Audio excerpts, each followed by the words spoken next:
Jadi definisi dari multiple fraktur ini itu patah tulang yang garis patahannya itu lebih dari satu gitu. Jadi patah tulang pada tulang yang berbeda dan di lokasi yang berbeda juga. Multiple fraktur ini bisa disebut juga dengan keadaan di mana terjadi hilangnya kontinuitas jaringan tulang lebih dari satu garis fraktur yang disebabkan dengan adanya tekanan eksternal yang ditandai oleh rasa nyeri, pembengkakan, deformitas, dan gangguan pada area fraktur.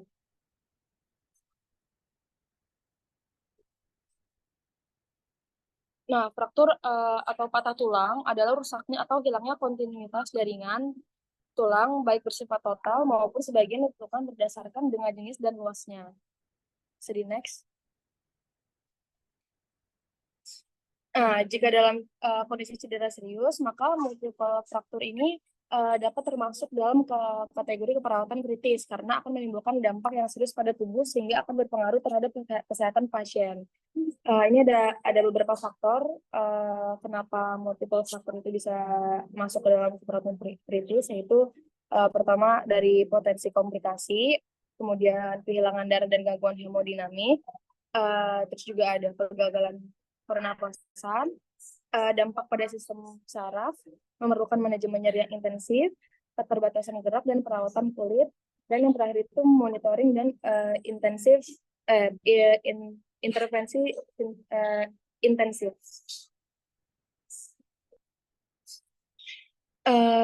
Jadi multiple fracture ini adalah trauma tulang pada lebih dari 2 faktor yang disebabkan oleh rudal paksa atau kekerasan, seperti kayak kecelakaan atau benturan hebat sehingga dapat menimbulkan suatu retakan ataupun patah yang dapat mengakibatkan kerusakan otot dan jaringan yang ditandai dengan rasa nyeri, edema, deformitas, perdarahan, hematom, dan lain-lain. Ini ada cedera trauma berat, cedera pada tulang belakang, cedera pada daerah kepala, struktur terbuka atau kompleks, cedera pada tulang rusuk dan paru-paru, pendarahan internal, gangguan hemodinamik stabilitas, dan risiko infeksi dan komplikasi lainnya. Di sini ada patofisiologi dari multiple fracture. Jadi fraktur ini gangguan pada tulang biasanya disebabkan oleh trauma langsung atau tidak langsung, serta trauma gangguan adanya gaya dalam tubuh yaitu stres, gangguan metabolik atau patologi. Kemampuan otot mendukung tulang turun, baik yang terbuka maupun tertutup. Kerusakan pembuluh darah mengakibatkan pendarahan, maka volume darah menurun sehingga akan menyebabkan risiko shock hipovolemik. Perdarahan tersebut biasanya terjadi di sekitar tempat patah dan ke dalam jaringan lunak di sekitar tulang tersebut. Maka dapat terjadi penurunan volume darah dan jika cardiac output menurun, maka terjadilah perubahan perfusi jaringan. Selain itu, perubahan perfusi perifer dapat terjadi akibat dari edema di sekitar tempat patahan sehingga pembuluh darah di sekitar mengalami penekanan dan berdampak pada penurunan perfusi jaringan ke perifer. Fraktur terbuka dan tertutup akan mengenai serabut saraf yang dapat menimbulkan gangguan rasa nyaman. Sebentar, kalau yang presentasi siapa nih? Ibu minta kelas A tampilkan dulu patofisiologinya. Karena belum menjawab nih dari prosedur khusus yang akan dibahas. Jadi kita combine aja. Jadi kelas A pun harus siap dengan presentasinya. Ibu akan pindah-pindah. Ya, sekarang coba kelas A langsung patofisnya. Ya, coba coba kelas A.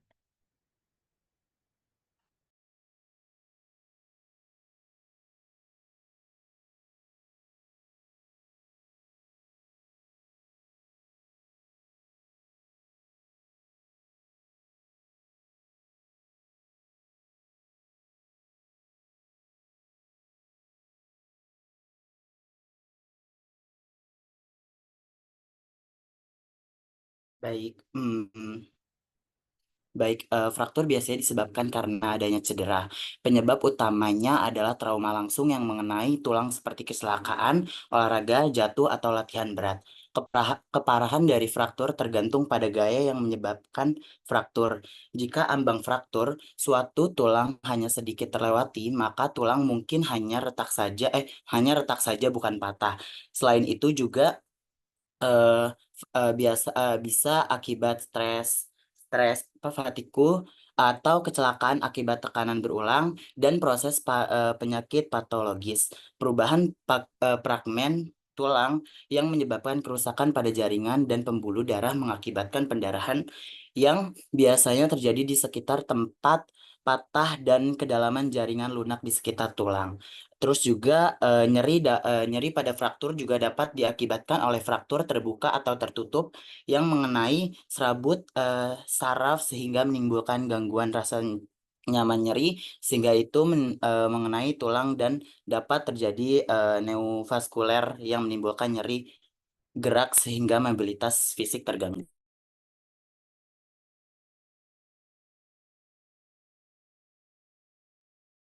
Selanjutnya di sini ada apa? Sebentar, sebentar, sebentar.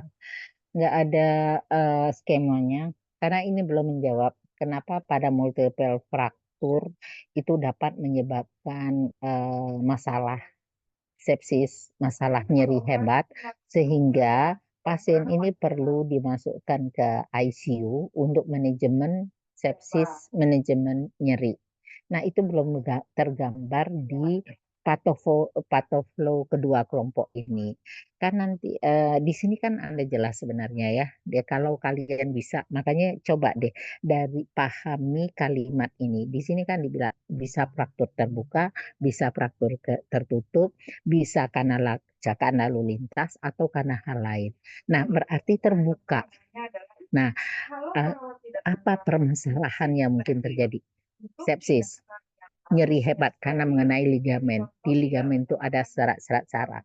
Nah, itu masuk ke sana. Anda mengerucutnya ke bawah sehingga pada pasien dengan gangguan pada muskuloskeletal yang multiple fraktur ini, permasalahan fokusnya nanti manajemen sepsis, bagaimana mengatasi sepsisnya dan bagaimana mengatasi nyerinya.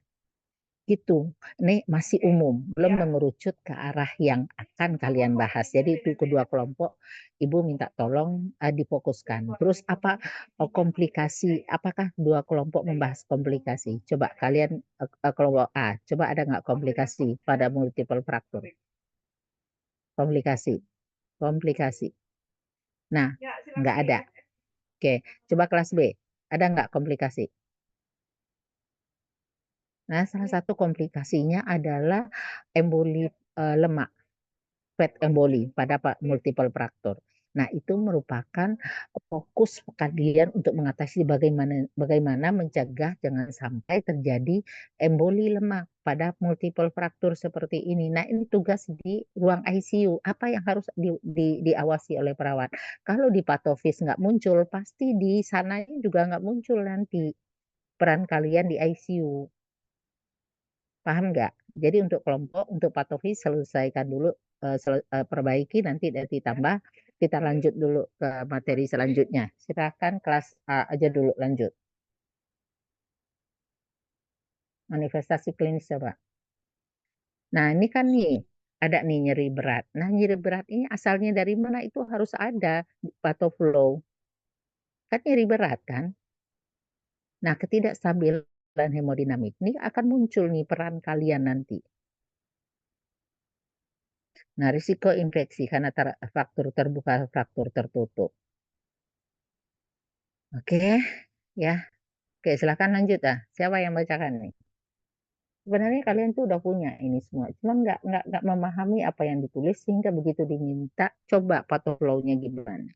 Nggak paham. Jadi kalau di penjelasan di awal tadi udah Anda pahami, itu bisa membuat patuh flow yang jelas. Ya, oke, silakan lanjut.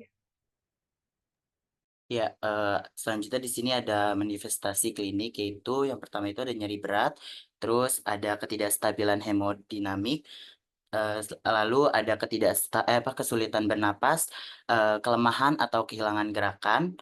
Selanjutnya juga ada perubahan status mental, terus juga ada perubahan kulit, terus ada deformitas eksternal. Selanjutnya juga ada kehilangan darah atau cairan. Lalu ada resiko infeksi dan gangguan fungsi organ. Nah, sebentar. Nah, di dalam patoflow kalian itu harus menggambarkan ini manifestasi klinis ini dari mana datangnya, dari patofisiologi yang kalian pahami. Coba yang B, munculkan manifestasi klinis kalian. Ada nggak dalam dalam bentuk patoflow? Coba tampilkan dulu kelas B.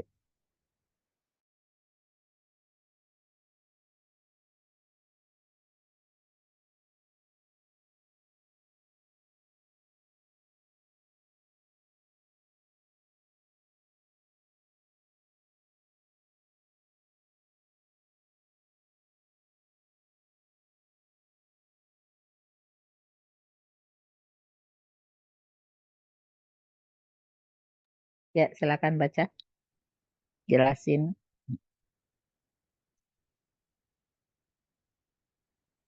Halo, siapa? Siapa yang akan Ya, baik. menjelaskan?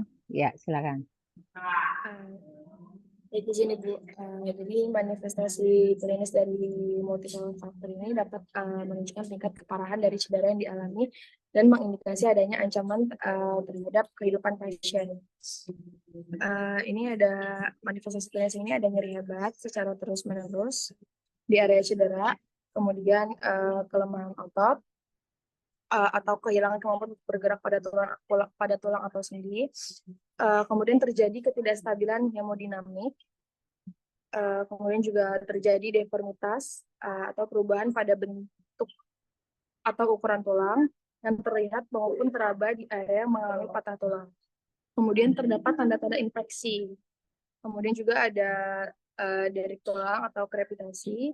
Kemudian sulit bernapas ketika terjadi fraktur tulang rusuk.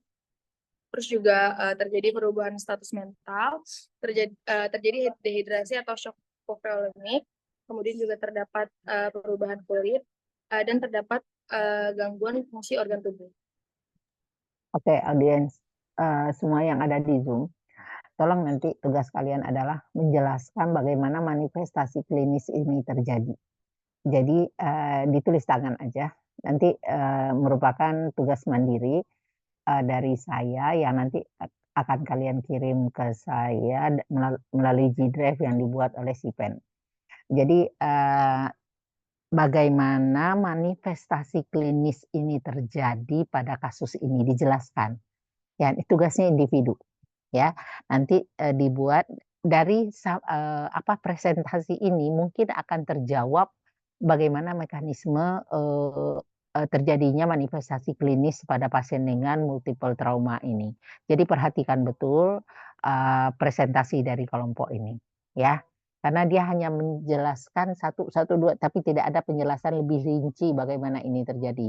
Kita harapkan dari presentasi ini akan menggambarkan bagaimana mekanisme terjadinya tanda dan gejala atau manifestasi klinis pada multiple trauma ini. Oke, lanjutkan dulu penjelasannya. Siapa nih kelas B?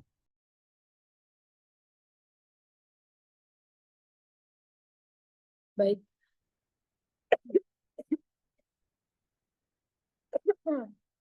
Selanjutnya ada komplikasi. Komplikasi awal itu bisa ada kerusakan arteri. Jadi pecahnya arteri karena trauma bisa ditandai dengan tidak adanya nadi, CRT menurun, sianosis pada bagian distal, hematoma yang lebar, serta dingin pada ekstremitas yang disebabkan oleh tindakan emergensi splinting, perubahan posisi pada yang sakit, ataupun tindakan reduksi dan pembedahan. Kemudian yang kedua itu ada compartment syndrome. Compartment syndrome ini merupakan komplikasi yang serius yang terjadi karena terjebaknya otot, tulang, saraf, dan pembuluh darah dalam jaringan parut. Hal ini disebabkan oleh edema atau peredaran darah yang menekan otot, tulang, saraf, dan pembuluh darah.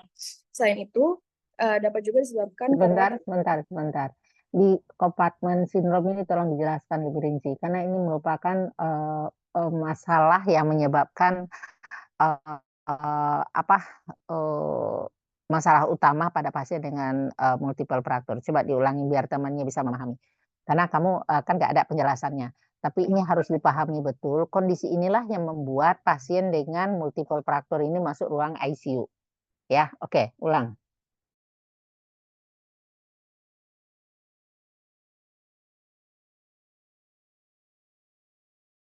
Ayo, silakan diulang. menjelaskan Koopman syndrome. Baik, izin Ibu. Jadi compartment syndrome ini merupakan komplikasi yang serius yang terjadi karena terjebaknya otot, tulang, saraf, dan pembuluh darah dalam jaringan parut. Ini tuh disebabkan karena adanya edema atau peredaran darah yang menekan otot, tulang, saraf, dan pembuluh darah. Selain itu, dapat juga disebabkan karena tekanan dari luar seperti gips dan pembetatan yang terlalu kuat. Ya, lanjut. Ya, selanjutnya ada fat embolism syndrome. Jadi fat embolism syndrome ini merupakan komplikasi serius yang sering terjadi pada kasus fraktur tulang panjang. Jadi ini terjadi karena ada sel-sel lemak yang dihasilkan oleh bone marrow kuning masuk ke aliran darah dan menyebabkan tingkat oksigen dalam darah yang ditandai dengan gangguan pernafasan, takikardi, hipertensi, takipneo, dan demam. Kemudian ada infeksi.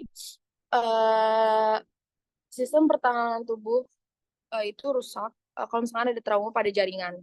Pada trauma ortopedik, infeksi dimulai pada kulit dan masuk ke dalam. Jadi ini tuh biasanya terjadi pada kasus fraktur terbuka. Tapi bisa juga karena penggunaan bahan lain dalam pembedahan seperti pin dan pelat. Kemudian selanjutnya ada avascular necrosis. Avascular necrosis ini terjadi karena aliran darah ke tulang aliran darah ke tulang itu rusak atau terganggu yang bisa menyebabkan nekrosis tulang dan diawali dengan adanya Volkmann ischemia. Kemudian selanjutnya ada shock. Shock ini terjadi karena kehilangan banyak darah dan meningkatnya permeabilitas kapiler yang dapat menyebabkan menurunnya oksigenasi. Kemudian ada komplikasi lanjut.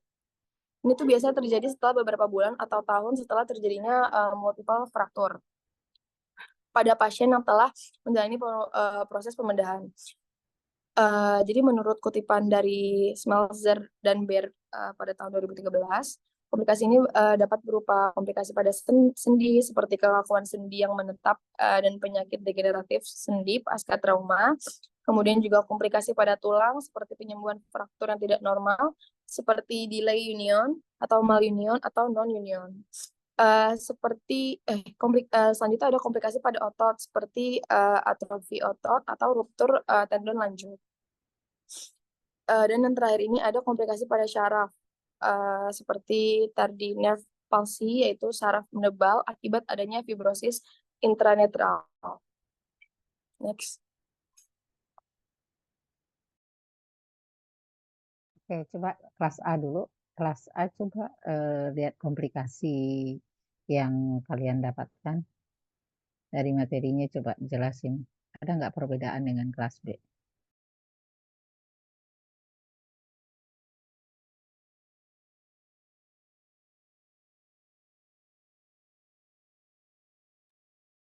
Izin Ibu, maaf, saya Gali Trinidad Ibu.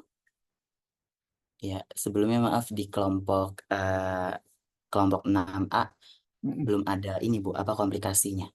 Oke, lengkapi ya. Lebih lengkap dari kelas B. Baik. Perbaikannya. Oke. Sekarang kamu lanjut, Gali. Kamu lanjutkan setelah komplikasi apa?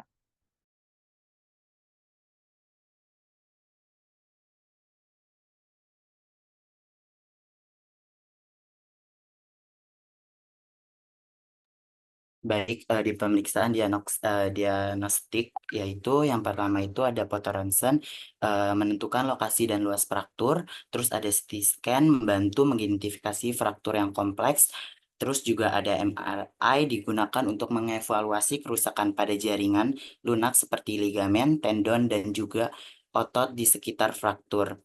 Selanjutnya ada pemeriksaan darah mengevaluasi hemodinamik pasien termaksud kadar hemoglobin dan fungsi koagulasi. Selanjutnya ada EKG diperlukan terutama jika ada fraktur dada atau cedera yang dapat mempengaruhi jantung. Next.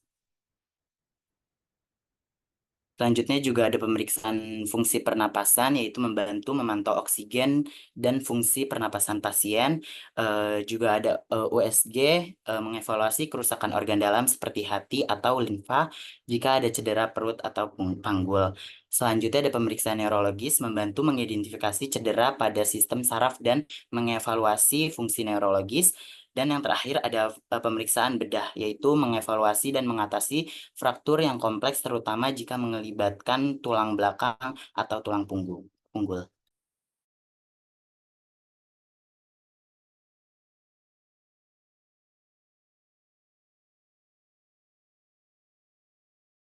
Selanjutnya ada pelaksanaan medis, yaitu ada manajemen nyeri.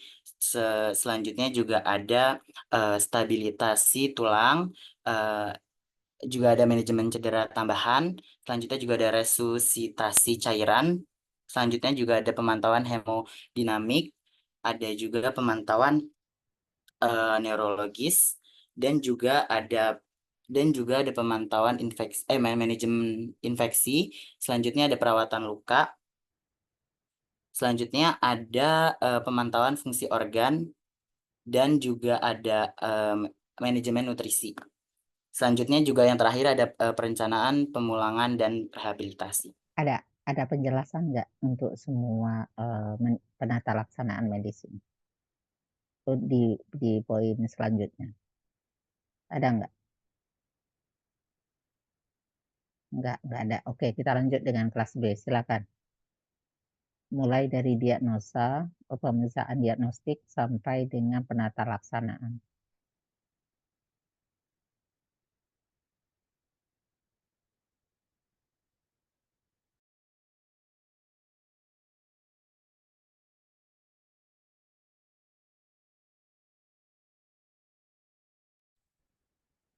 Ya, baik. Di penata laksanaan medis ini, yang pertama ada reduksi. Reduksi fraktur ini mengembalikan fragmen tulang pada kesejajarannya dan rotasi anatomis. Tujuan dari reduksi ini untuk mengembalikan panjang dan kesejajaran garis tulang yang dapat dicapai dengan reduksi tertutup atau reduksi terbuka. Nah, reduksi tertutup ini dilakukan dengan traksi manual atau mekanis untuk menarik fraktur, kemudian memanipulasi untuk mengembalikan fragmen tulang ke posisinya dengan sejajar dengan garis normal. Kemudian kamu tahu nggak bentuk reduksi yang dilakukan ini apa? Yang terbuka dan yang tertutup. Ini kan definisi ya. Nah, pada kasus ini ada nggak dapat kalian apa yang dilakukan untuk reduksi tertutup, reduksi terbuka? Biar temannya tahu. Kelas A ada menjelaskan tentang reduksi. Ini penting loh pada multiple fracture. Harus kalian pahami apa itu reduksi terbuka, reduksi tertutup. Kelompok baru menyampaikan definisi apa itu reduksi. Bentuk intervensi atau tindakannya itu belum dijelaskan apa jenisnya. Ada yang tahu?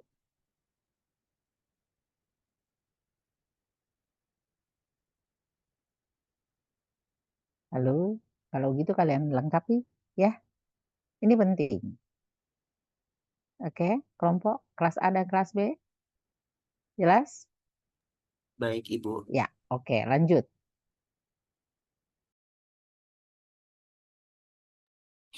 baik, selanjutnya ada imobilisasi. Imobilisasi ini bisa dilakukan dengan metode eksternal dan internal. Jadi imobilisasi fraktur ini bertujuan untuk mencegah pergeseran fragmen dan mencegah pergerakan yang dapat mengancam penyatuan. Pemasangan plat atau traksi dimaksudkan untuk mempertahankan reduksi ekstremitas yang mengalami fraktur. Kemudian yang terakhir itu ada rehabilitasi. Rehabilitasi ini adalah mengembalikan aktivitas fungsional dengan seoptimal mungkin. Setelah pembedahan, pasien memerlukan bantuan untuk melakukan latihan. Menurut Kennelly dan Davis pada tahun 2011, latihan rehabilitasi dibagi menjadi 3 kategori, diantaranya adalah gerakan pasif yang bertujuan untuk membantu pasien mempertahankan rentang gerak sendi, mencegah timbulnya perlekatan atau kontraktur jaringan lunak, serta mencegah strain berlebihan pada otot yang diperbaiki pasca bedah.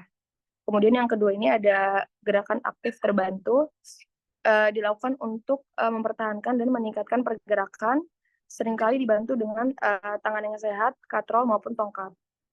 Kemudian yang terakhir itu ada latihan penguat, yaitu latihan aktif yang bertujuan untuk memperkuat otot. Latihan biasanya dimulai jika kerusakan jaringan lunak telah pulih 4-6 minggu setelah pembedahan atau dilakukan pada pasien yang mengalami gangguan ekstremitas atas. Sedih next.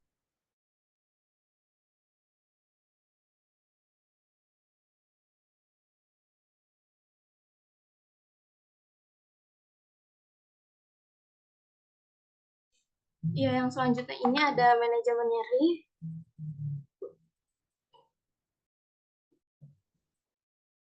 Ya, manajemen nyeri ini adalah suatu tindakan untuk mengurangi nyeri. Terus pendekatan yang digunakan itu biasanya meliputi pendekatan farmakologi dan non-farmakologi.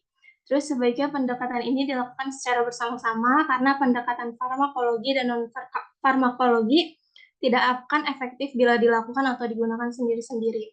Pendekatan ini diseleksi berdasarkan pada kebutuhan dan tujuan pasien secara individu.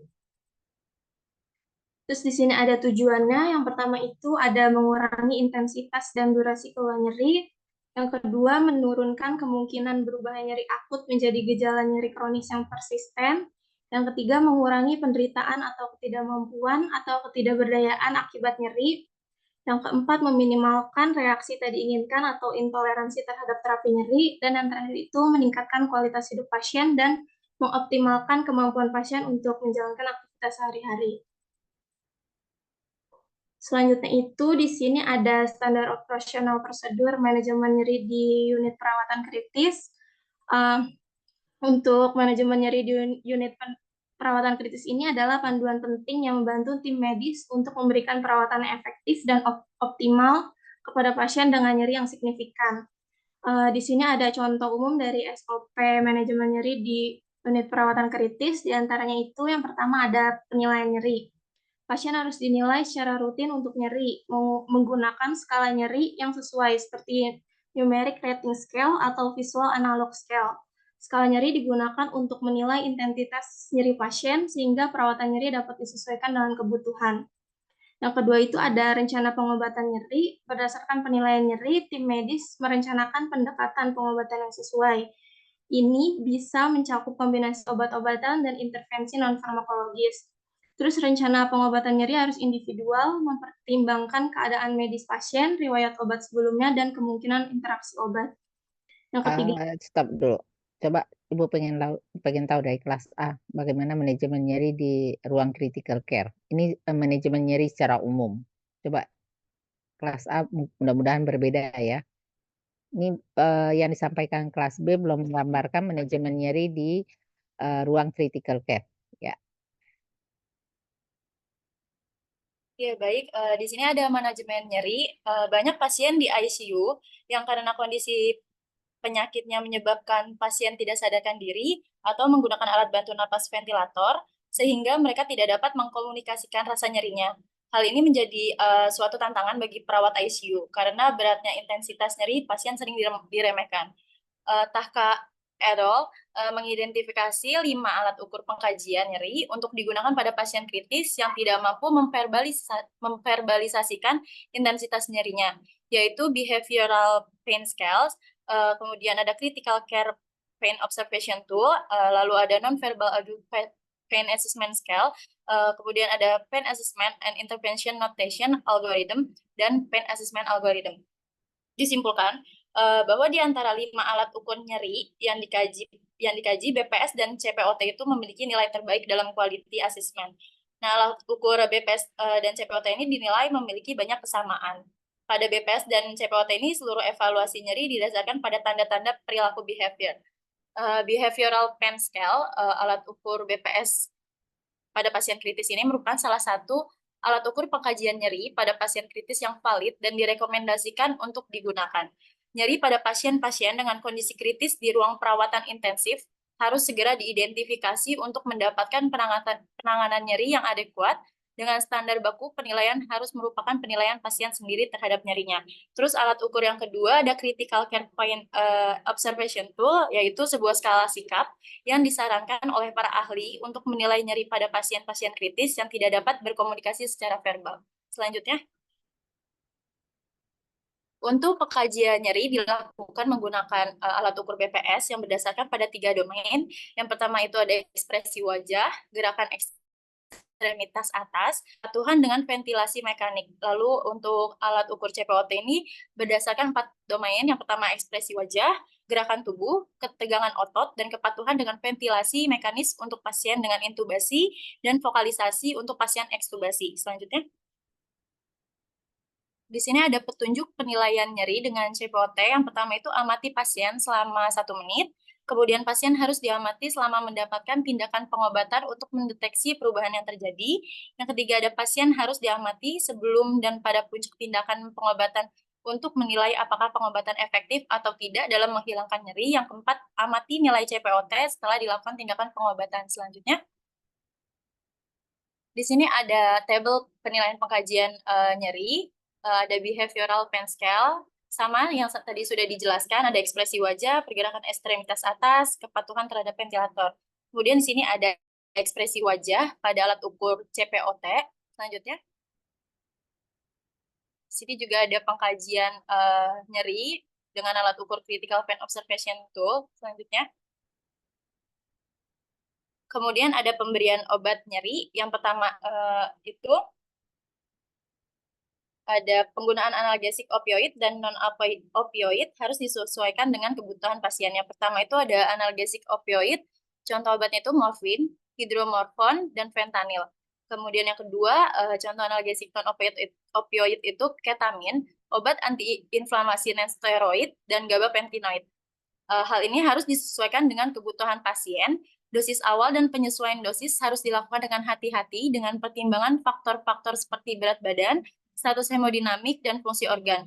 Kemudian ada pendekatan multidisipliner, yaitu manajemen nyeri harus melibatkan kolaborasi antara berbagai profesional, termasuk dokter, perawat, ahli farmasi, dan ahli terapi fisik. Kemudian ada kontinuitas perawatan ketika pasien siap dipindahkan dari ICU, rencana manajemen nyeri harus diteruskan dan disinkronkan dengan unit perawatan lainnya. Selanjutnya, kemudian di sini ada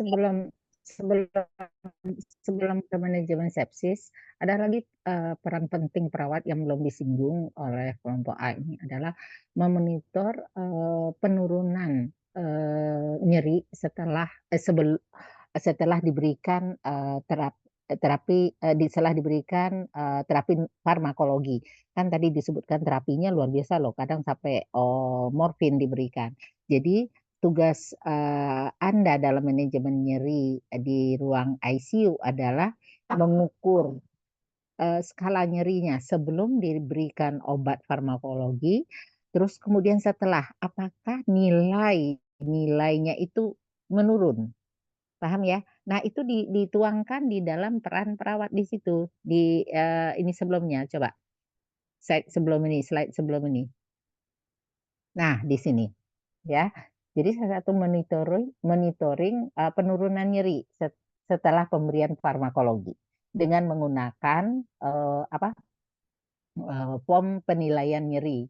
2 form penilaian nyeri tadi. Ini nanti kalian akan gunakan waktu praktek nanti di ICU. Jelas ya. Jadi begitu Anda mendapatkan pasien dengan kondisi apapun, terus kemudian kalian mengambil manajemen nyeri. Nah, ini adalah format yang kalian gunakan untuk memonitor. Paham ya? Jadi kelompok nanti tugasnya itu sampai membuat tools atau pedoman dalam manajemen nyeri, pengkajian nyeri pada pasien di ruang ICU. Oke. Untuk kelompok B, tolong Anda lihat materi yang disampaikan kelompok A, kemudian tambahkan dan lengkapi. Jadi ini yang dimaksud. Ya. Sekarang kita lanjut dulu ke kelompok B untuk manajemen nyeri, apa yang kalian akan tampilkan? Manajemen sepsis.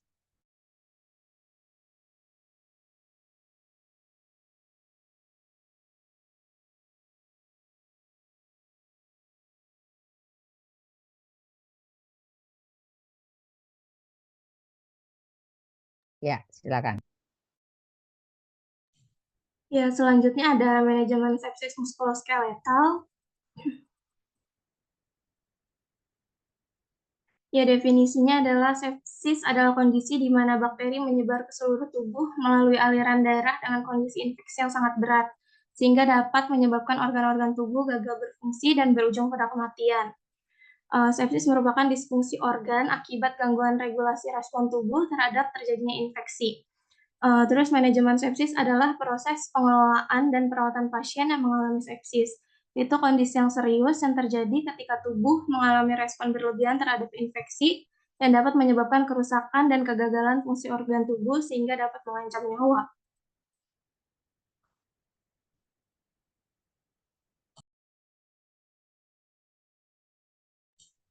Selanjutnya ada tujuan utama dari manajemen sepsis adalah diagnosis dan identifikasi patogen tepat waktu, cepat menghilangkan sumber infeksi secara medis dan atau pembedahan, inisiasi dini terapi antimikroba, menghentikan patogen yang dapat memicu shock sepsis, serta menghindari kerusakan organ.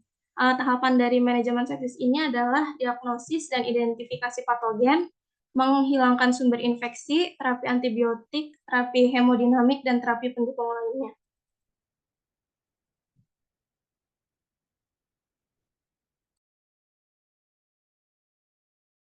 Baik, yang selanjutnya itu ada standar operasional prosedur manajemen sepsis di unit perawatan kritis. Yang pertama itu ada deteksi dan penilaian awal.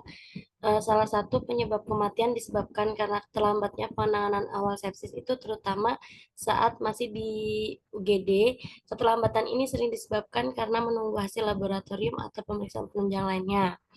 Uh, standar standar operasionalnya itu ada yang pertama itu deteksi dan penilaian awal. Yang pertama itu mengidentifikasi tanda dan gejala sepsis meliputi demam atau hipertermia, detak jantung cepat, pernapasan cepat, kemudian tekanan darah rendah, kebingungan serta penurunan kesadaran. Yang kedua itu ada melakukan penilaian skor.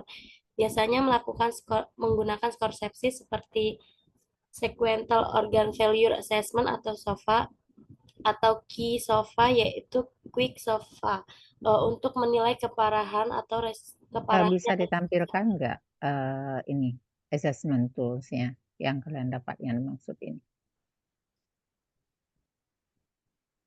Kelas A punya, sama dijawab aja dulu. Kelas A punya nggak? SOFA. Izin Ibu, untuk kelas A tidak ada SOP manajemen sepsisnya Ibu. Oke, yang tadi assessment tools-nya juga nggak ada? Tidak ada Ibu. Oke, kita lanjut dengan kelas B. Lanjutkan.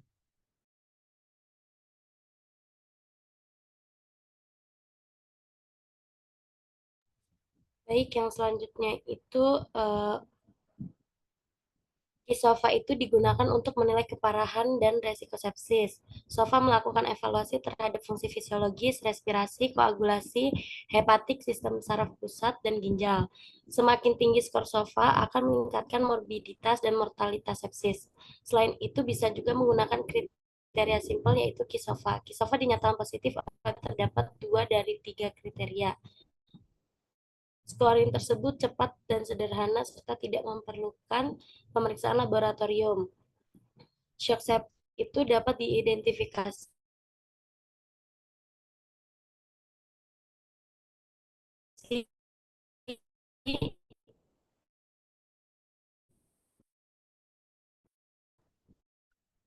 Suara kamu putus-putus tuh. Ibu nggak dengar. dengan adanya klinis sepsis dengan potensi menetap.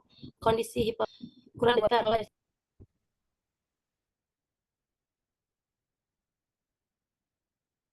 digantikan dulu oleh temannya yang sinyalnya lebih bagus. Sepertinya sinyalnya kurang bagus tuh.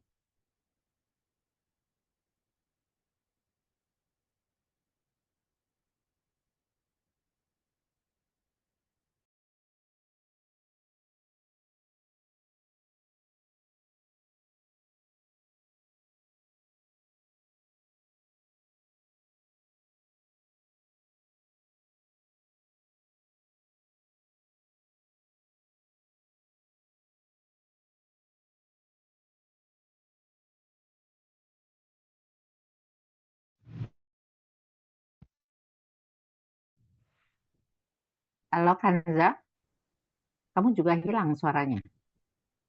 Halo. Ya, Ibu izin melanjutkan. Izin Oke, masuk Ibu, silakan. Ya, saya terjelas Ibu. kenapa? Sudah jelas.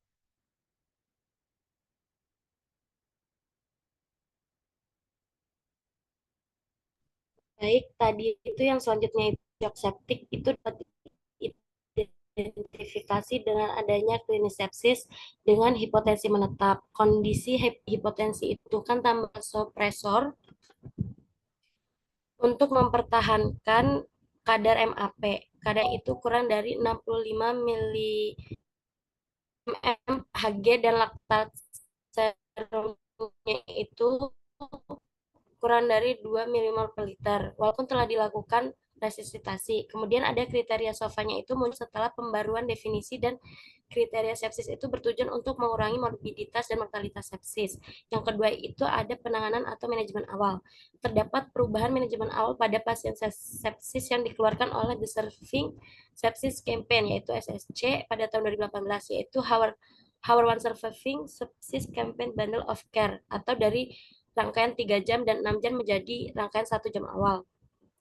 Tujuan diadakannya perubahan ini adalah diharapkan terdapat perubahan manajemen resusitasi awal, terutama mencakup penanganan hipotensi pada shock sepsis. Rangkaian 1 jam awal itu mencakup beberapa hal, diantaranya adalah sebagai berikut. Yang pertama itu ada pengukuran kadar laktat. Peningkatan serum laktat bukanlah pengukuran langsung untuk mengetahui kadar perfusi jaringan, tetapi peningkatan ini itu dapat memperlihatkan hipoksia jaringan serta peningkatan glikosis aerobik yang disebabkan oleh peningkatan stimulasi beta adrenergik atau pada beberapa kasus lain.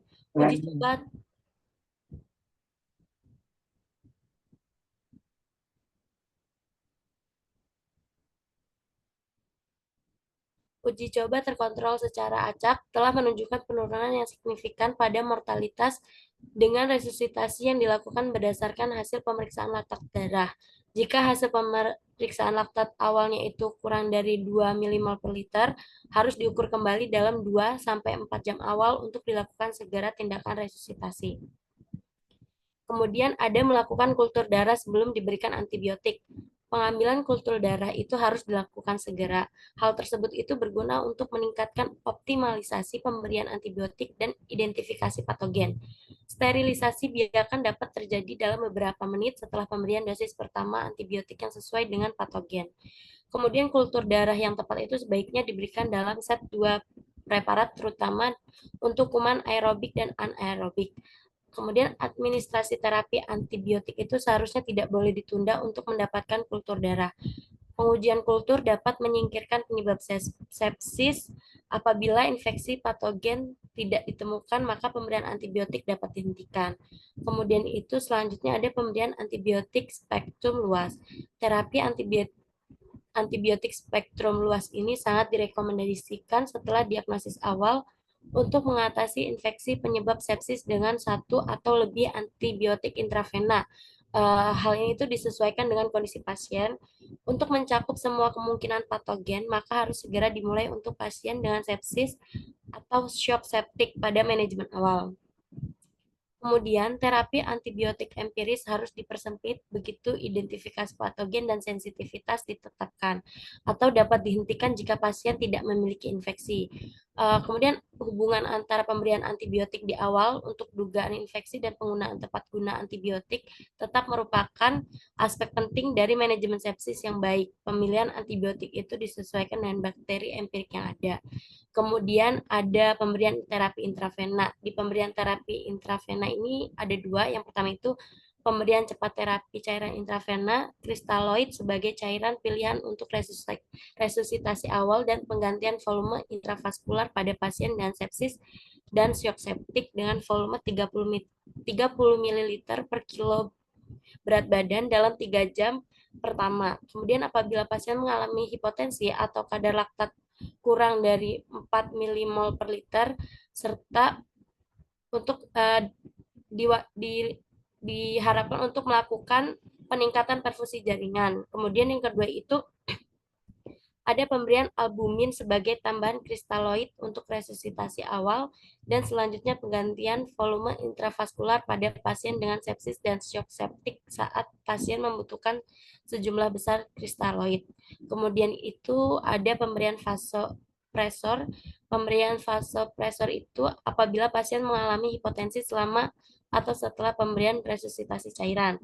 Salah satu kunci utama dari resusitasi adalah memberikan tekanan perfusi yang adekuat ke organ vital, dan hal ini itu tidak boleh ditunda. Jika tekanan darah tidak kembali setelah dilakukan resusitasi cairan awal, maka vasopresor harus segera diberikan dalam 1 jam. 1 jam pertama untuk mencapai dan mempertahankan MAP kurang dari 60 mm Hg, itu menurut Gyawali 2019. Oke, Kemudian ada nggak rumus untuk mengukur MAP-nya kamu dapat? Ini kita penting belum sekali. Harus belum ada. dapat, harus. Kemarin kelas RKI dapat. Jadi kalian kurang nih. Kelas A, kelas ini ada. Kelas A dapat nggak? Ini kan kelas B nih. Cara mengukur MAP-nya, rumusnya. Ada loh rumusnya, kalian harus tahu. Nah, itu yang menjadi tugas kalian nanti. Selama pasien dalam dilakukan manajemen sepsis, salah satu tugas kalian adalah mengukur MAP-nya. Ya, oke. Nanti cari ya tugas ya. Halo, ya, oke. Saya lanjut. Baik, yang selanjutnya itu bisa di next.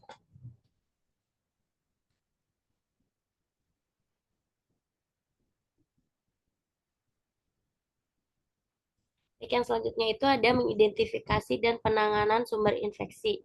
Identifikasi dan penanganan sumber infeksi seperti adanya abses, edema, atau infeksi luka lainnya.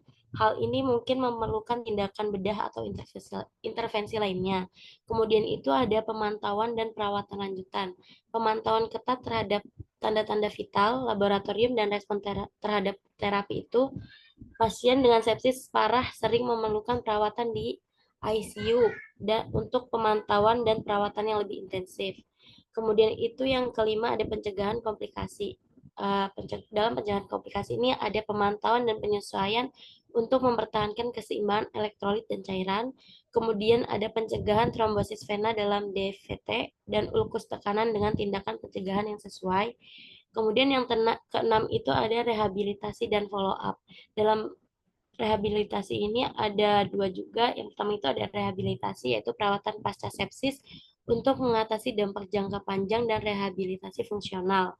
Kemudian ada tindak lanjut, yaitu pemantauan lanjutan untuk mendeteksi kemungkinan komplikasi jangka panjang dan mengelola kesehatan secara keseluruhan.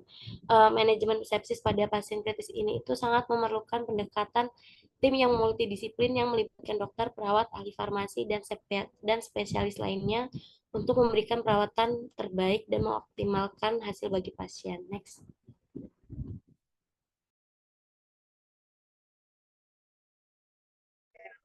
Sebentar, untuk kelas A bisa minta tolong nggak manajemen nyeri yang kalian dapat apa?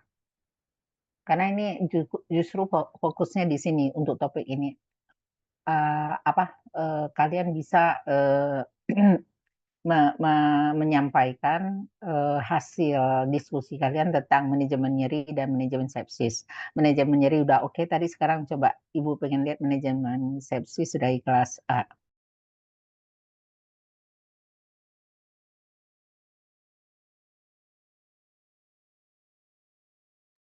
Di sini ada manajemen sepsis. Sepsis adalah kondisi di mana bakteri menyebar ke seluruh tubuh melalui aliran darah dengan kondisi infeksi yang sangat berat, bisa menyebabkan organ-organ tubuh gagal berfungsi dan berujung pada kematian. Selanjutnya, di sini ada kriteria diagnosa sepsis. Untuk tabelnya, infeksi diidentifikasi atau dicurigai dari beberapa 2 atau lebih hal berikut.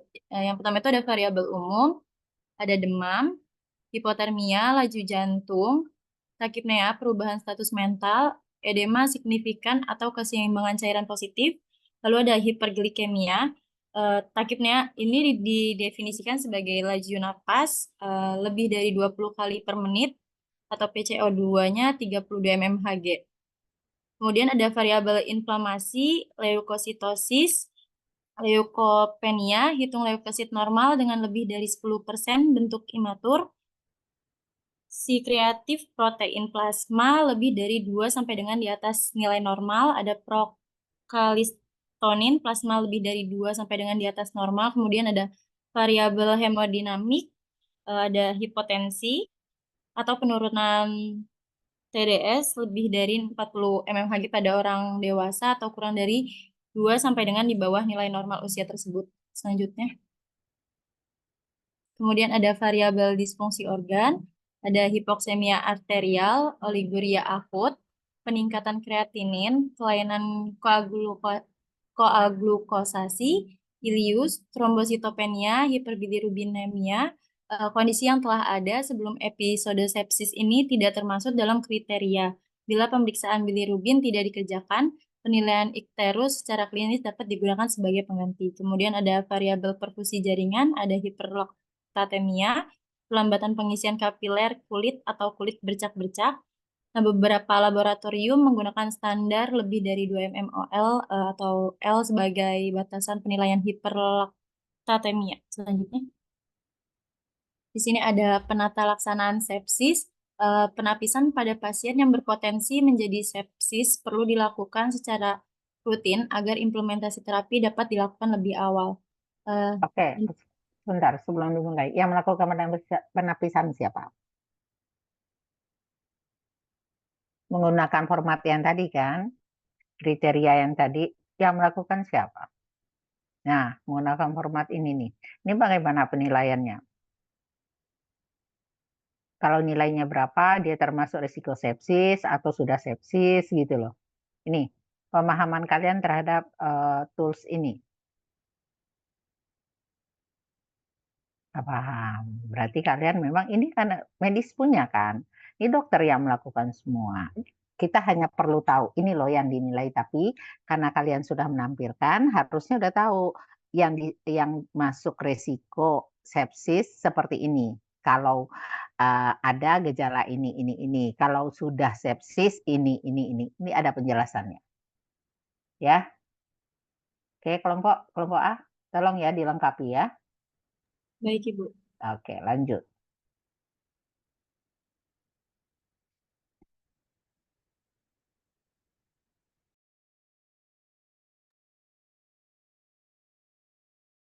Kemudian ada terapi cairan. Pada pasien sepsis akan terjadi kekurangan cairan intravaskular relatif sampai berat, terutama pada shock septik. Pada awalnya, tubuh memperhatikan perfusi organ vital, terutama otak dan ginjal, dengan mengadakan vasokonstriksi pembuluh darah visceral dan mengurangi aliran darah ke kulit. Jika upaya mempertahankan perfusi organ gagal, tekanan arteri sentral akan menurun. Sebentar. Ini harus bisa dijelaskan bagaimana proses terjadinya shock septik. Ya, nanti jadi kelas ini tugas kelas dari Ibu. Tolong cari bagaimana terjadinya shock septik. Di sini temannya sudah memberikan sedikit clue bagaimana terjadinya shock septik, tapi kalian harus cari cara detailnya gimana. Ya, masuk dalam tugas mandiri. Ya, lanjut. Kemudian di sini yang pertama ada cairan resusitasi, segera diberikan dengan cairan yang ada. Lalu ada cairan koloid, lebih dianjurkan untuk resusitasi awal karena mempunyai efek hemodinamik segera. Lalu yang ketiga ada infus cairan selanjutnya dapat memakai koloid dan atau kristaloid. Pada shock septik ini dianjurkan pemberian cairan melalui bolus 1000 ml cairan kristaloid atau 500 ml koloid dalam 20 sampai 30 menit. Pemberian cairan berikutnya ini dilihat dari respon klinik, pemeriksaan auskultasi paru untuk mendengarkan rongki, pengukuran ventricular filling pressure, dan bila mungkin penilaian oksigenasi. Penilaian terapi cairan ini dianggap cukup jika dicapai tekanan darah sistoliknya 90 mmHg dengan perbaikan perfusi. Selanjutnya, kemudian yang kedua ada terapi antibiotik. Pemberian antibiotik ini merupakan salah satu terapi utama yang harus diberikan pada kasus infeksi bakteri antibiotik antibiotik didefinisikan sebagai suatu substansi yang dihasilkan dari berbagai jenis mikroorganisme seperti jamur dan bakteri yang dapat menghambat pertumbuhan mikroorganisme lainnya.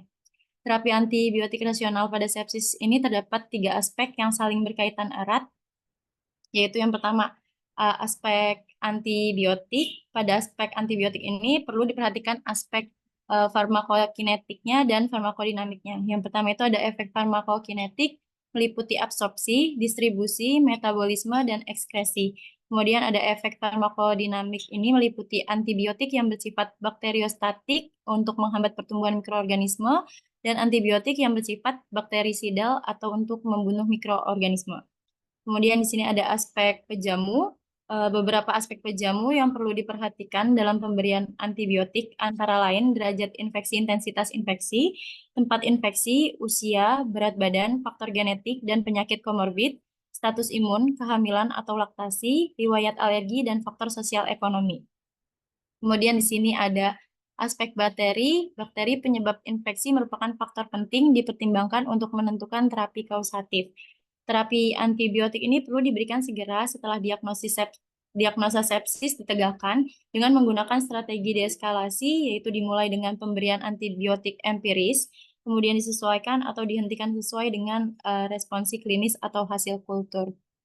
Kemudian ada terapi antibiotik pada mikroorganisme resisten antibiotik. Yang pertama itu ada resistensi alami, yaitu kuman yang sejak awal memang tidak pernah sensitif terhadap antibiotik tertentu dikatakan memiliki resistensi alami.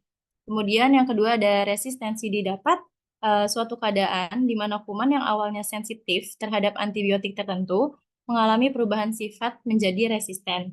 Perlu diketahui ada berbagai penyebab terjadi resistensi didapat tersebut, yaitu resistensi didapat ini bisa disebabkan oleh 2 faktor. Yang pertama ada faktor endogen. Yang menyebabkan resistensi adalah perubahan sifat kuman yang terjadi bukan akibat transfer genetik dari kuman lainnya.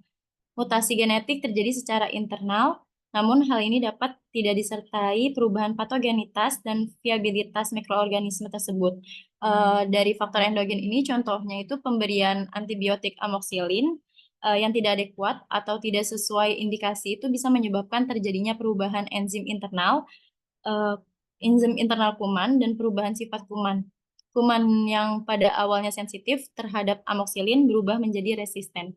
Kemudian faktor keduanya ada faktor eksogen, ini dapat mengakibatkan terjadinya perubahan sifat kuman yang mendapat transfer gen pengkode tersebut sehingga kuman yang awalnya sensitif terhadap antibiotik tertentu menjadi resisten. Selanjutnya.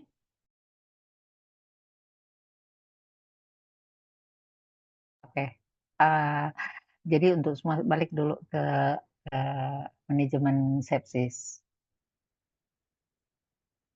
Ya, jadi nanti pada saat Anda praktek di ruang ICU, ketemu pasien dengan kasus fraktur, multiple fraktur.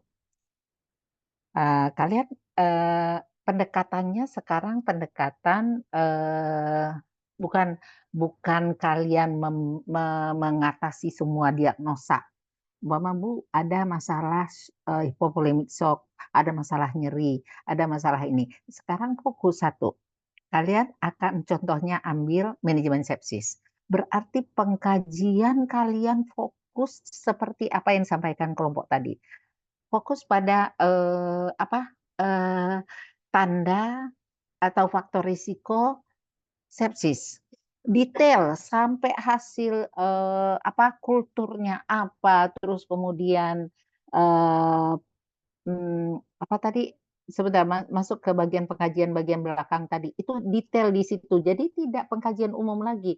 Jadi untuk satu pasien di ICU itu kalian Bu, saya di pasien dengan multiple fraktur. Saya fokus untuk manajemen sepsis. Nah, mulai dari pengkajian sampai dengan intervensi, baik itu intervensi kolaboratif, intervensi perawat, fokus pada manajemen sepsis. Pengkajiannya spesifik ini. Jadi nanti kelompok akan meng-create format pengkajian khusus untuk manajemen sepsis itu ini loh. Ini nanti kita bisa gunakan. Nanti akan kita lihat apakah masih ada hal-hal yang perlu ditambahkan dari pengkajian spesifik untuk manajemen sepsis ini. Ya, jadi kalau sudah di ICU kita nggak bisa mungkin mengatasi semua masalah. Kita fokus aja satu. Yang paling menonjol pada kasus itu apa? Contohnya pada pasien dengan masalah ventilator, berarti fokus pada manajemen ventilator, manajemen jalan nafas. Kalau dia ada masalah lain, oke nggak apa-apa. Tapi untuk kalian fokus mengatasi masalah utama pada pasien itu cukup satu aja dulu, gitu. Jadi nanti baik setiap mahasiswa akan fokus untuk mengatasi satu-satu prosedur khusus yang harus dia capai selama di ICU, praktek di ICU. Karena kalau kalian ingin mencapai semua dalam waktu seminggu di ruang ICU itu nggak mungkin. Jadi dengan kemampuan kalian memahami penata laksanaan yang sangat spesifik di ruang ICU ini, kalian jadi terarah nanti waktu praktek. Jadi nggak bingung, Ibu, ini kok diagnosanya ada 10 mana? Karena pasien masuk ICU itu pasti masalahnya kompleks. Ya nyeri ada, cairan ada, semuanya ada. Nah, kalau kalian ingin mengatasi semua nggak fokus jadinya. Jadi keterampilan khusus yang diharapkan sesuai dengan tujuan pembelajaran jadi nggak dapat. Jadi dengan kalian kita mempersiapkan pengetahuan dan keterampilan kalian baik di kelas maupun di lab nanti begitu Anda praktek di semester depan itu kalian udah jelas tujuannya. Jadi kalau ditanya sama Ibu nanti, kalian mau ambil kasus sama manajemen sepsis Bu, oke mana pengkajian kalian pada pasien ini? Ini udah detail, sangat detail seperti di sini. Kemudian apa yang kalian lakukan untuk mengatasi manajemen sepsis? Oh pasien ini udah dapat terapi ini, udah dilakukan kultur ini. Karena hasil kulturnya belum keluar, pasien mendapatkan antibiotik spektrum luas. Apa antibiotik spektrum luasnya? Kemudian kalian harus mengukur MAP-nya berapa, MAP-nya bagaimana cara mengukurnya, itu ada di sini semua. Paham ya? Halo? Menjawab ya Ibu. Oke, sekarang lanjut. Untuk konsep dasar asuhan keperawatan, ini nggak umum ya, fokus pada kondisi kritikalnya aja. Ada nggak? Ini kelompok B dulu deh, kelompok A udah dulu, masuk kelompok B dulu, ASKEP spesifik untuk multiple frakturnya. Coba.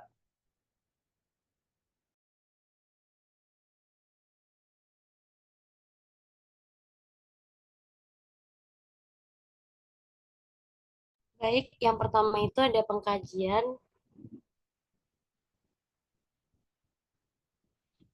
Di pengkajian itu ada pengkajian sekunder yaitu identitas pasien, itu meliputi nama, jenis kelamin, umur, alamat, agama. Oke, lanjut ke bagian yang ini. Terus nyerinya tadi. ada bagian nyeri. Sebelumnya coba.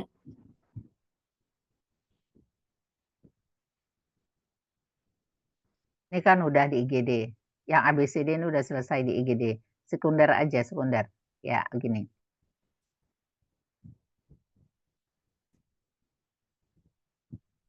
Baik, yang pertama itu ada kaji riwayat trauma. Mengetahui riwayat trauma karena penampilan luka kadang tidak sesuai dengan parahnya cedera. Jika ada saksi seseorang dapat menceritakan kejadiannya sementara petugas melakukan pemeriksaan klien. Kemudian ada kaji seluruh tubuh dengan pemeriksaan fisik dari kepala sampai kaki secara sistematis.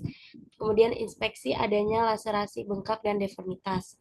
Yang ketiga itu ada kaji kemungkinan adanya multiple fraktur, yaitu kaji adanya nyeri pada area fraktur dan dislokasi. Ini kan pengkajian di IGD ya. Ini pasien datang di IGD, kalian lakukan pengkajian sekunder. Sekarang fokus pasien sudah ada di ICU, di ruang critical care. Ya. Oke, fokus pada pengkajian yang tadi ya. Nyerinya bagaimana mengkajinya, terus kemudian kondisi frakturnya bagaimana, lukanya seperti apa, kan itu kan. Apakah sudah ada tanda-tanda infeksi, ada risiko ke arah infeksi. Jadi pengkajiannya udah ke sini. Kalau ini pengkajian di IGD nih. Ya kan, pasien kan baru datang nggak langsung masuk ICU kan. ke IGD dulu kan. Nah, ini primer di IGD. Ya, beda. Pengkajiannya harus spesifik langsung. Pengkajiannya apakah pasien dengan post debridement atau post reduksi, udah ke arah sana kan pasiennya masuk pasti sudah dalam kondisi sudah dilakukan penata laksanaan, betul nggak? Nah kalau oke pemeriksaan head to toe, keadaan umum udah spesifik keadaan umumnya apa, tanda-tanda vital yang seperti apa, critical care. Nutrisi dan metabolismenya udah spesifik apa yang fokus pada pasien dengan di ICU. Nggak ditanya lagi nanti berapa kali makan sehari, nggak begini kan. Kondisinya ini udah kondisi di pengkajian di critical care. Tolong kelompok kelas A dan kelas B, pengkajian sekunder ini fokus pada pasien yang sudah di ICU. Apa yang dikaji? Apa data fokusnya? Begitu ya. Krepitasi apa segala macam ini udah selesai nih di IGD. Coba di kelas A coba pengkajiannya bagaimana?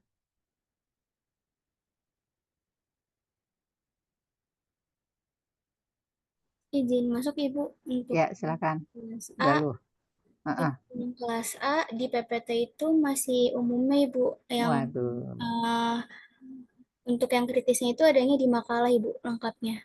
Ya, kenapa di makalah kan? Makalah kan yang ini hanya Ibu. Harusnya yang justru yang spesifik ini Anda tampilkan sekarang. Tapi sudah ada di makalah. Kelas B gimana? Udah ada di makalah. Coba bisa ditampilkan enggak makalahnya? Coba tunjukkan ke Ibu mana pengajiannya.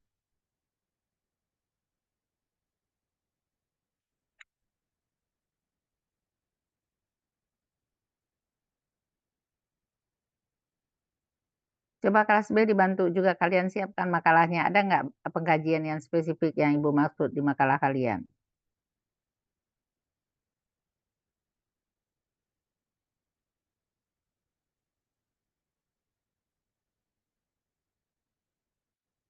Oke, lanjut. Ini udah nih. Terus, ini udah selesai pengkajian sekunder. Nah, ini masih di ini nih. Nah, ini masih di IGD nih. Lanjut. Nggak, belum mencakup.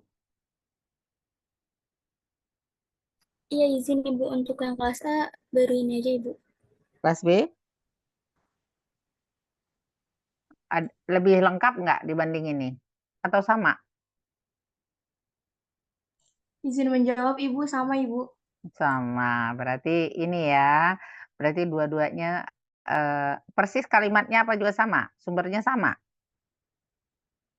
Coba Ibu lihat kelas B, tampilkan makalahnya.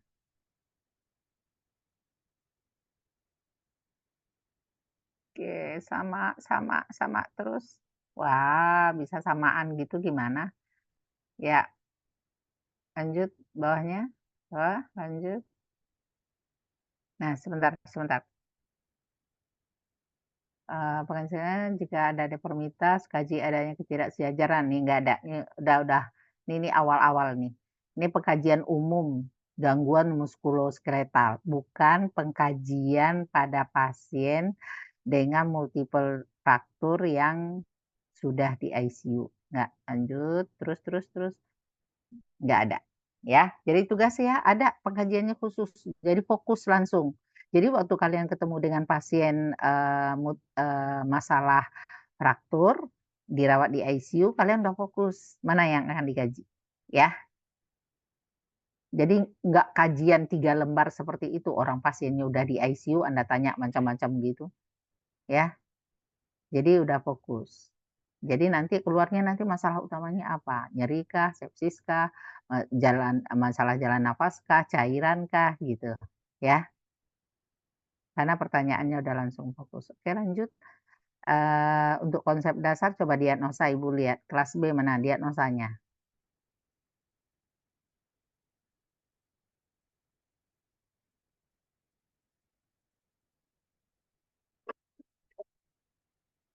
Ayo kelas B, diagnosa keperawatannya mana?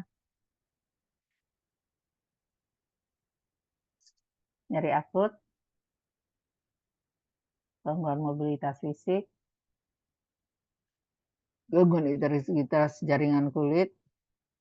Nah, sepsisnya mana? Yo. Infeksinya mana? Nggak ada. Kelas B ada? Infeksi? Diagnosa infeksi ada? Septikemi.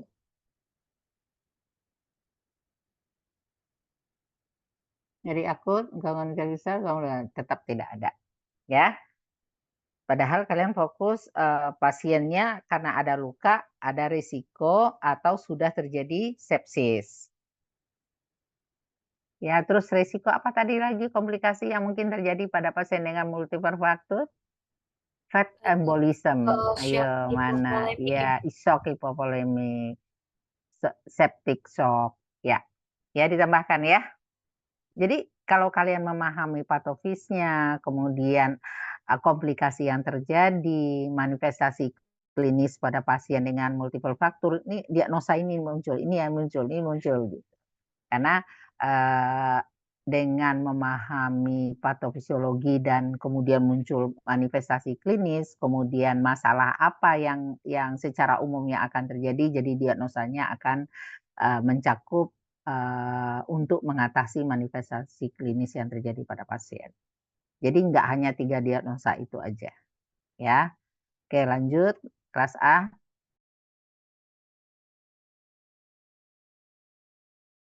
Coba kita lihat intervensinya, apa aja yang dibuat yang sesuai dengan hasil diskusinya.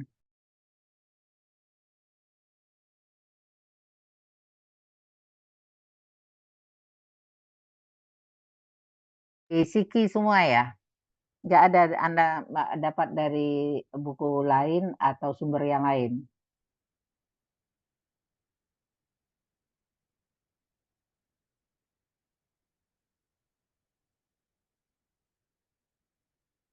Nah, ini kan kadang-kadang nggak sesuai ya. Coba deh cari referensi lain deh.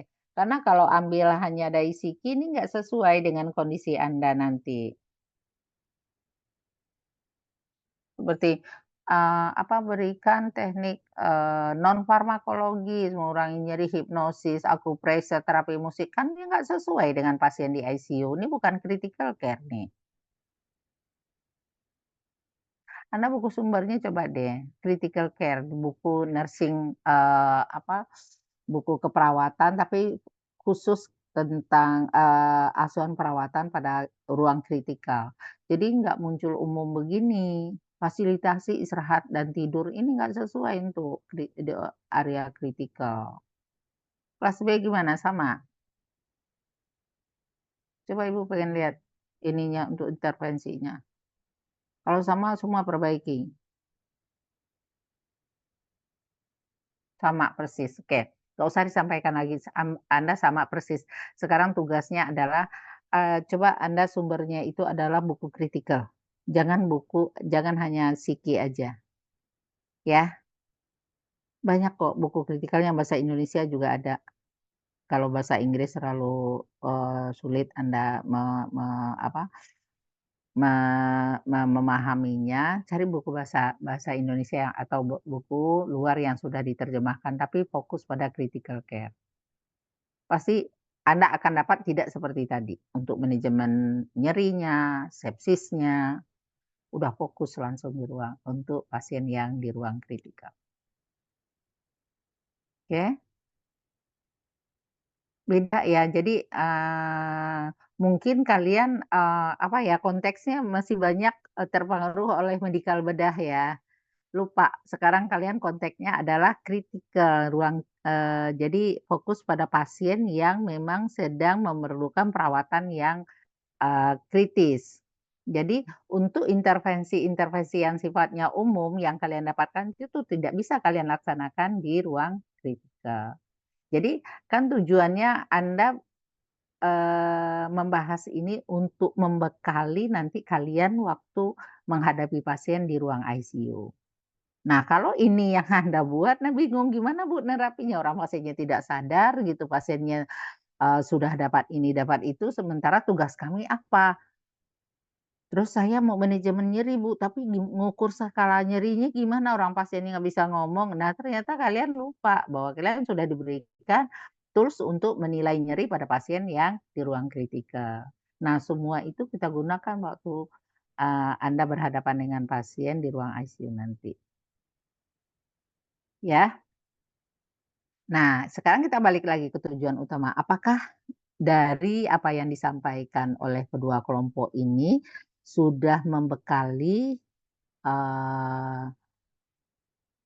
apa, kelas atau mahasiswa lainnya untuk memahami bagaimana manajemen nyeri dan manajemen sepsis pada pasien di ICU? Sudah terjawab belum tujuan pembelajaran di depan yang kita sebutkan tadi?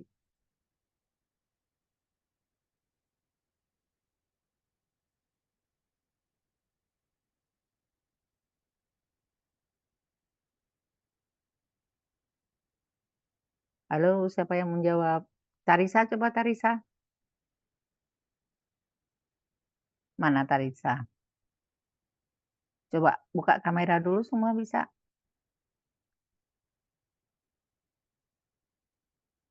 Oke, oke. Coba yang buka kamera kelas A, coba raise hand dulu kelas A. Berapa orang yang hadir? Ini masih berkurang nih. 8 orang lagi tidak ada. 6 orang lagi ya. 6 orang lagi tidak ada kemana? Ya, ya, ya. Tarisa tadi mana? Kelas apa kelas B Tarisa? Ya Bu, Tarisa kelas B Ibu. Oh, Tarisa kelas B. Sudah paham belum Tarisa?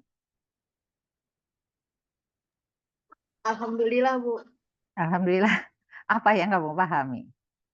Coba sebutkan. Coba ungkapkan pendapat kamu deh dari presentasi dua kelompok tadi.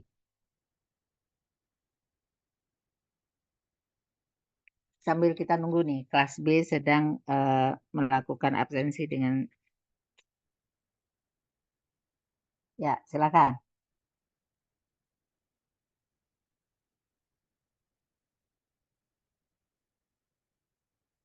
Ya, kelas A udah lengkap semua? Udah berapa orang nih? Tadi saya coba di ini dulu di apa? Kamu buat simpulan dari apa yang disampaikan oleh kelompok A dan kelompok B tadi. Iya Ibu, ini sedikit aja dari saya ya Ibu. Mohon maaf kalau masih banyak kurangnya karena sebetulnya saya juga masih sedikit gak mengerti ya Ibu. Jadi yang saya tangkap itu sistem skeletal itu sistem tubuh yang menunjang bentuk tubuh dan bertanggung jawab terhadap gerakan.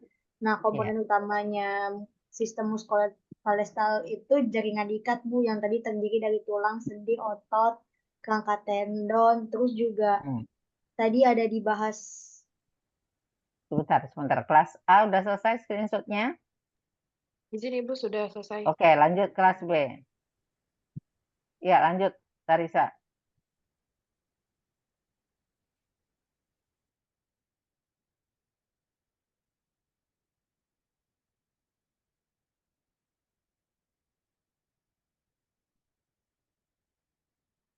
Ya, Tarisa lanjut. Iya Ibu, tadi juga udah dibahas etiologinya juga Ibu. Terus kemudian ada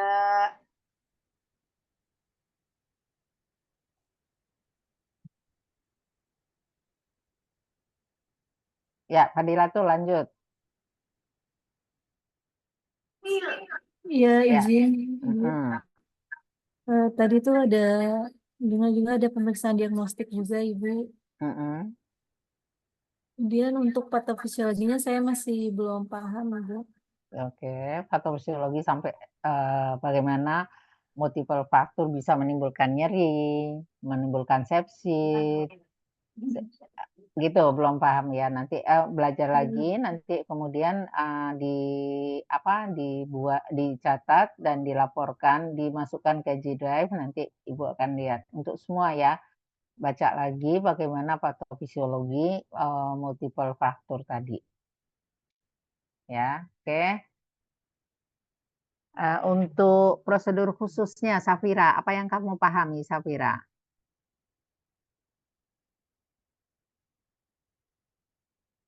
Kelas B udah selesai? Screenshotnya udah? Sudah, Ibu. Oke, yuk sekarang Safira, silakan.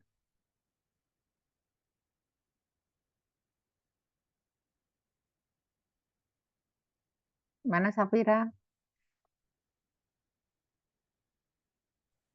Safira masih ada kan? Halo Safira? Wah, Safira udah tidur ya.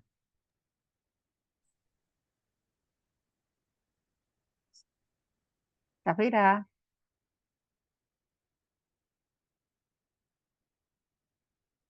ini makin berkurang nih, pada kabur nih. Nah, tinggal 73. Oh, karena udah absen langsung keluar ya. Oke, coba Khadijah, bagaimana cara menilai nyeri pada pasien di ruang kritikal yang disampaikan temannya tadi? Apa yang digunakan?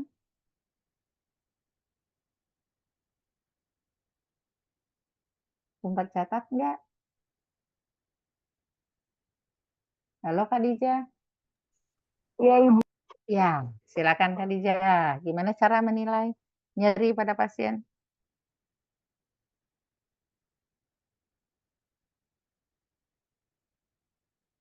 Oke, siapa yang bisa bantu Khadijah? Izin masuk Ibu. Ya, oke, silakan Winda. Baik Ibu, yang saya pahami tadi untuk prosedur manajemen nyeri itu ada alat ukur kaji nyeri, ada pasien kritis, yaitu ada behavioral pain scale, di mana pada BPS ini dilihatnya dari ekspresi wajah, lalu gerakan ekstremitas atas, dan kepatuhan dengan ventilasi mekanik. Lalu ada alat lain yaitu Critical Care Pain Observation Tools atau CPOT. Di sini diukur dengan ekspresi wajah, gerakan tubuh, dan ketegangan otot. Lalu ada peran penting bagi perawat yaitu dengan memonitor penurunan nyeri. Jadi setelah diberikan farmakologi, kita harus bisa nilai apakah pasien mengalami penurunan nyeri seperti itu. Oke, terima kasih. Oke, Ibu rasa cukup ya, tapi untuk kelompok kelas A dan kelas B tolong dilengkapi sesuai dengan masukan Ibu tadi. Terus kemudian untuk semua mahasiswa memasukkan tugas yang Ibu kasih tadi. Kenapa? Karena penting sekali kalian bisa memahaminya untuk bisa melaksanakan prosedur khusus pada pasien. Yang paling penting kalian paham dulu deh, bagaimana masalah itu terjadi pada pasien. Sehingga waktu kalian melakukan peran kalian pada saat merawat pasien di ICU, kalian udah tahu detailnya kenapa ini terjadi, kenapa itu terjadi, apa yang harus dilakukan untuk bisa mengatasi masalah pasien sesuai dengan peran dan fungsi kita sebagai perawat. Itu akan bisa dipahami. Tapi kalau di awal kalian sudah tidak paham bagaimana patofisiologi terjadinya masalah utama pada pasien, kesananya jadi nggak fokus, kalian jadi nggak bisa tidak bisa memahami kenapa sih prosedur itu penting dilakukan gitu ya. Nah, nanti pada saat kita praktik di lab, kita akan coba tools yang dibuat oleh kelompok A dan kelompok B, bagaimana mengkaji nyeri pada pasien di ICU, bagaimana mengkaji pasien dengan resiko sepsis di ICU, dan apa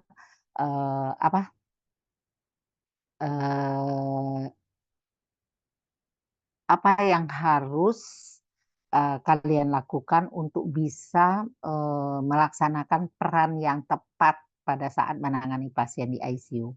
Jadi praktikum nanti itu benar-benar akan membekali kalian dalam menghadapi pasien sebenarnya waktu praktek. Jadi kita prakteknya itu udah ke arah bukan prosedur spesifik seperti masang infus dan lainnya, tidak, tapi bagaimana manajemen nyeri, bagaimana manajemen sepsis pada pasien di ICU. Jadi apa saja yang harus kalian kuasai, terus kemudian prosedur apa yang terkait dalam manajemen tersebut, seperti manajemen sepsis, apa yang prosedur-prosedur yang harus kalian kuasai yang sudah kalian dapatkan waktu di KMB. Gitu ya. Jadi prosedurnya bukan prosedur pasang infus nanti yang kalian laporkan pada saat praktek di lab, tidak, tapi prosedurnya itu lebih prosedur yang merupakan multidisipliner. Nah, dalam manajemen sepsis ini loh yang akan dilakukan, ini loh peran saya. Nah, inilah yang prosedur keterampilan yang harus saya miliki untuk bisa berkontribusi dalam manajemen nyeri atau manajemen sepsis. Ya, jadi kalau ventilator, kalau manajemen ventilator, oke lah, kalian bisa belajar sirkuit ventilatornya, bagaimana menilai tekanan jugularisnya dan lainnya. Tapi khusus untuk muskuloskeletal nanti Anda sudah memiliki semua keterampilan pada saat KMB. Sekarang keterampilan itu Anda gunakan di ruang ICU, tapi spesifik untuk hal-hal yang untuk menunjukkan peran Anda dalam mengatasi masalah pasien nanti. Ya. Nah, kemarin kita udah belajar tentang manajemen cairan dan elektrolit. Nah, sekarang masuk untuk manajemen sepsis dan manajemen nyeri. Setidaknya Anda udah punya 3 prosedur khusus yang diperlukan untuk merawat pasien di ICU. Untuk kelompok yang manajemen cairan elektrolit, dia udah punya juga tools-nya nanti. Jadi nanti tugas kelompok ini adalah membuat SOP manajemen nyeri, SOP manajemen sepsis. Kemudian dibuat dalam bentuk video, bisa Anda buat sendiri atau dikombinasi dengan video-video orang Anda edit. Itu menggambarkan langkah-langkah dari SOP manajemen nyeri dan manajemen sepsis. Paham ya? Ada pertanyaan nggak? Izin masuk, Ibu. Ya. Untuk 2 tugas resume yang tadi diberikan untuk audiens itu, apakah kelompok yang sudah presentasi membuatnya juga, Ibu? Ya, karena kalian kan belum menjelaskannya. Kenapa jadi ini? Kan penilaiannya individu ini. Untuk audiens itu deadline pengumpulannya kapan, Ibu? Ya, kalian kalau dikasih waktu sampai hari Jumat bisa.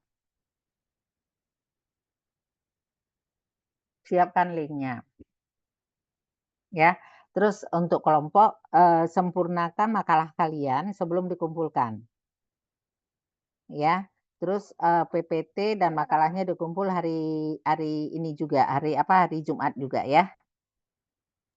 Baik, Ibu. Oke. Ya. Masih ada yang mau didiskusikan? Ibu, izin bertanya, Ibu. Oke, Stefani. Ya, Ibu, untuk tugas mandiri yang audiens itu, yang pertama itu kan bagaimana manifestasi klinis fraktur itu terjadi ya, Bu? Iya, ya. Kan banyak manifestasi klinisnya tadi. Itu jelaskan mekanismenya secara fisiologis. Baik, Ibu. Seperti adanya septic shock. Bagaimana septic shock itu bisa terjadi pada pasien dengan multiple fraktur gitu. Baik, Ibu. Terima kasih, Bu. Ya. Ada lagi?